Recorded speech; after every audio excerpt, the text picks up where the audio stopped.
Here I have REALME C25s, and today I'm going to show you how to speed this device up.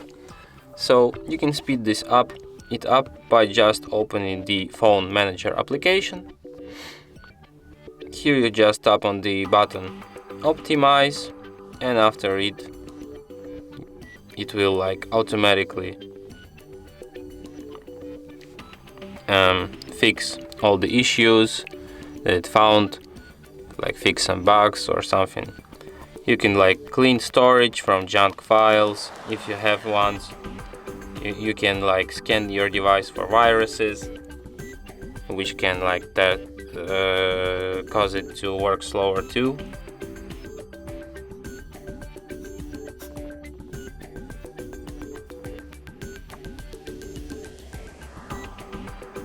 And you can also